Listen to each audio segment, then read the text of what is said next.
procurai fazer o bem e não o mal.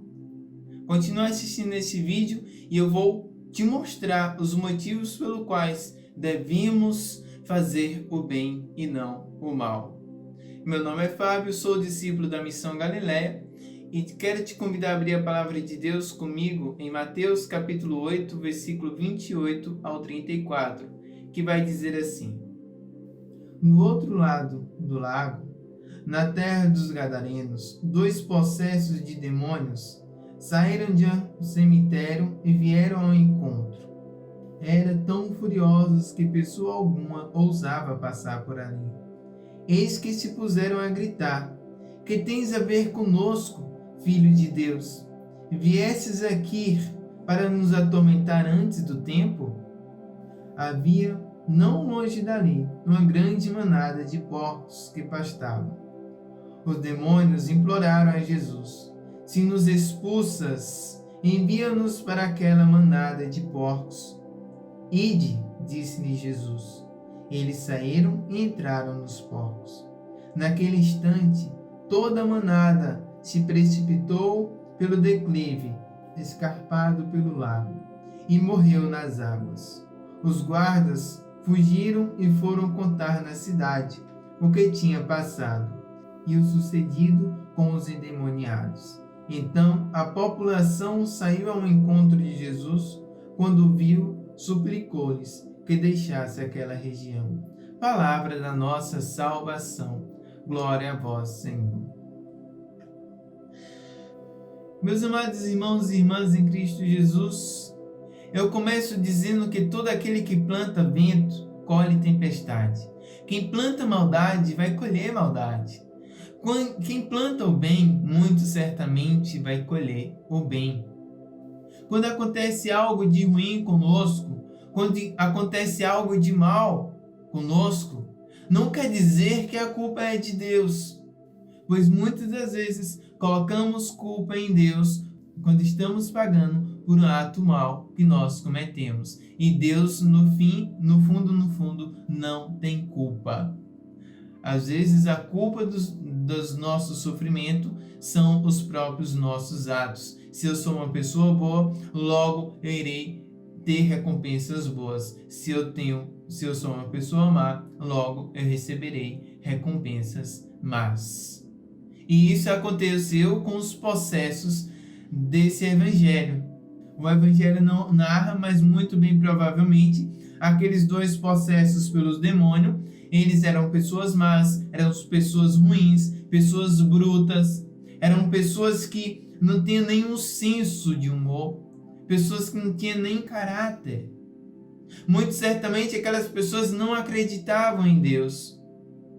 Porque quando uma pessoa é possessa, significa que aquela pessoa não tem intimidade com Deus, não tem tanta experiência com Deus, ou se teve alguma experiência com Deus, se deixou esfriar pelas coisas do mundo, se deixou se conquistar pelas coisas do mundo e acabou deixando Deus de lado, acabou deixando as coisas boas de lado.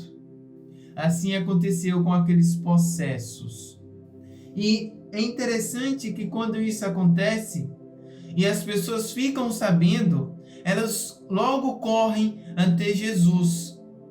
E em vez deles agradecer a Jesus pelo que ele fez, por ter expulsado o demônio daquela região, eles expulsam Jesus também da região deles.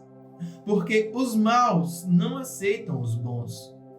E em um mundo onde boa parte é cheia de perversidão, em um mundo de pecado, em um mundo de maldade, muito provavelmente todos aqueles que são bons serão perseguidos. Mas vale mais a pena ser perseguidos por ser bom do que pagar por ser mal.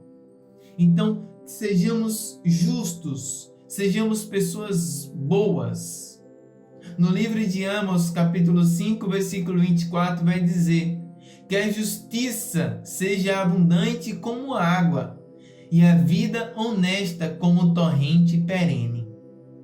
Ou seja, que a justiça, que nós sejamos justos, que a nossa justiça seja tão abundante como a água. Que sejamos honestos conosco mesmo, sejamos honestos com as outras pessoas, sejamos justos com as pessoas, mesmo que as pessoas não sejam justas conosco. Porque o próprio Cristo vai dizer: quando vos bater em uma face, oferecer-lhes a outra. Isso é semear o bem. E um bem gera um bem. A partir do momento que alguém causa um mal a mim e eu retribuo esse mal com um bem, automaticamente aquela pessoa vai se sentir mal por ter cometido um mal contra mim.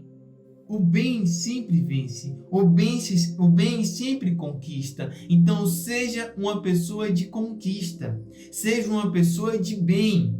Não importa o que o mundo pregue, não importa o que o mundo fala, seja contrário ao mundo. Renuncie à maldade. Se você é uma pessoa que pensa mal das outras pessoas, se você é uma pessoa que julga as outras pessoas pelas suas aparências, renuncie a isto e procure fazer o bem. Peça a Jesus a graça de fazer o bem. Peça a Jesus a graça de renunciar ao mal.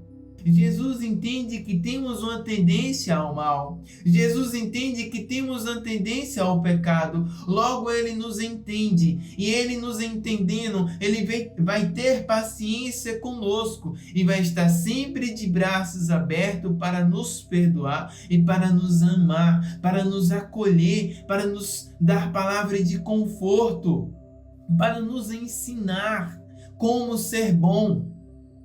Um professor de filosofia, ele não pode falar de história. Ele não pode dar uma aula de matemática. E mesmo que ele dê essa aula de matemática, ele vai sentir dificuldades, porque ele é professor de filosofia. Veja, o maior professor, o grande mestre do bem é Jesus. A pessoa que passou aqui pela terra e durante toda a sua vida cometeu apenas o bem, fez apenas o bem. Então ele é a pessoa mais indicada para te ensinar a fazer o bem. Então recorra a Jesus, tenha essa capacidade de se reconhecer pecador, essa capacidade de se reconhecer frágil, de se reconhecer fraco diante das situações. E recorrer a Jesus e pedir: Senhor, ensina-me, dai-me um coração bom, dai-me um coração compassivo, dai-me um coração justo, dai-me um coração honesto. Deus te abençoe. Salve Maria Imaculada.